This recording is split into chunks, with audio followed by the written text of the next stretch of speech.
हम लोग का ये सेशन चल रहा है क्लास 11th ज्योग्राफी का दूसरा चैप्टर एनसीईआरटी बुक रीडिंग। ठीक है, जैसा कि देख सकते हैं ये बुक है हमारे पास, इसका रीडिंग चल रहा है। तो अब हमारा टॉपिक है ग्रहों का निर्माण। ग्रहों के विकास की अवस्थाएं कई सारी हैं जिसके बारे में हम लोग देखेंगे। पहला अवस्था है, पहले स्टेज है, फर्स्ट स्टेज है, तारे निहारिका के अंदर गैस के गुंथित झुंड हैं।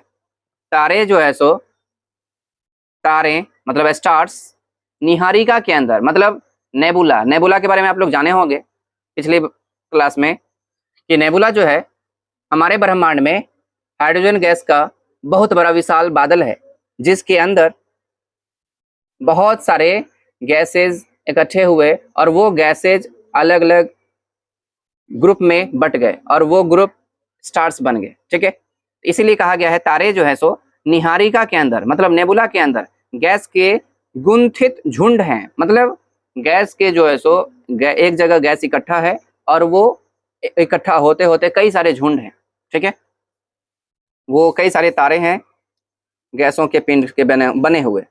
इन गुंथित झुंडों में गुरुत्वाकर्षण बल से गैसीय बादल में क्रोड का निर्माण हुआ और इस गैसीय क्रोड के चारों तरफ गैस व धूल कणों की घूमती हुई तस्तरी विकसित हुई।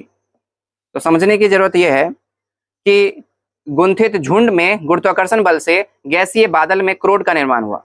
गैसीय बादल में क्रोड का निर्माण हुआ और इस गैसीय क्रोड के चारों तरफ गैस व धूल कणों की घूमती हुई तस्तरी विकसित हुई। ठीक है, सेकेंड स्टेज में हम लोग देखेंगे अगली अवस्था में गैसीय बादल का संघनन आरंभ हुआ और वो जो गैसीय बादल है उसके संघनन कंडेंसेशन आरंभ हुए।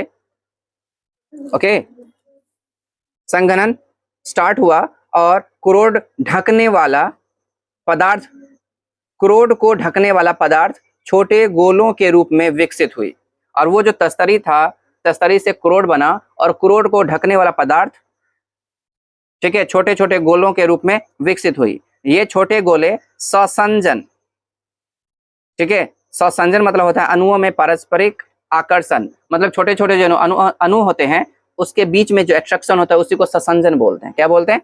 ससंजन। ठीक है, कोहेसिव एडहेसिव फोर्स आप लोग पढ़े होंगे तो उसमें आप लोग ससंजक बल देखे होंगे। ससंजक बल हिंदी में बोलते हैं कोहेसिव एडहेसिव फोर्स में।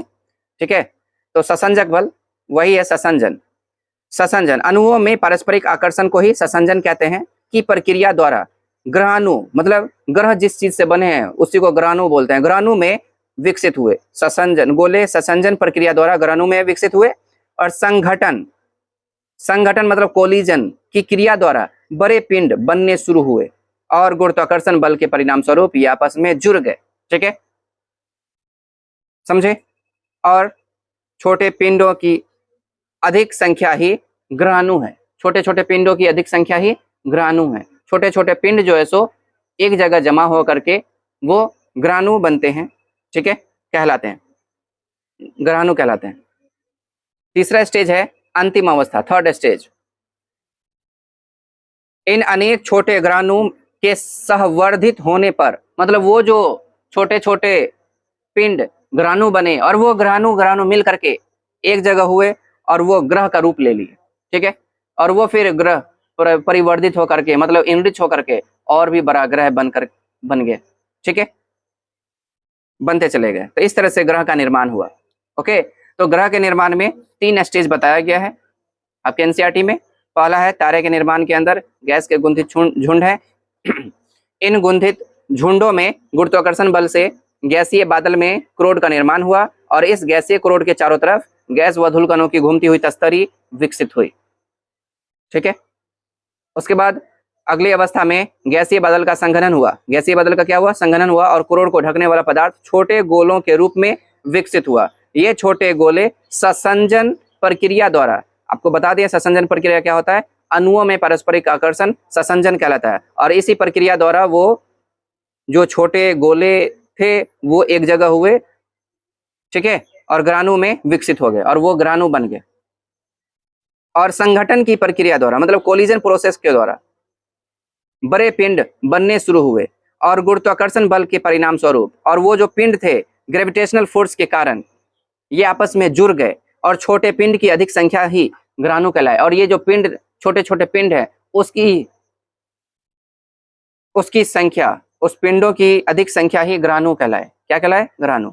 और अंतिम अवस्था में इन अनेक ग्रहाणु, छोटे छोटे ग्रहाणु के सहवर्धित होने पर ये जो सारे छोटे छोटे ग्रहाणु इकट्ठा हुए, सहवर्धित हुए तो ग्रह बन गए, और वो ग्रह और भी सहवर्धित होता गया तो बड़ा ग्रह बन गया। ठीक है, तो यही ग्रह बनने का स्टेज है, 3 stage. Thank you so much, उम्मीद है कुछ समझ में आया होगा। ठीक है, आपको जो भी बातें समझ में आए उसका उपयोग करें, और उम्मीद है कि अच्छा लगा हो। ठीक है, और ये क्लास शुरू होने से पहले आप लोग बुक लेकर के बैठे तो ज़्यादा अच्छा है, आपके लिए ज़्यादा फायदेमंद है। ठीक है, ताकि आपको बुक पढ़ने में ज़्यादा आसान हो, बातों को समझने में ज़्यादा आसान हो। तो मिलते हैं अगले वीडियो में। Thank you so much.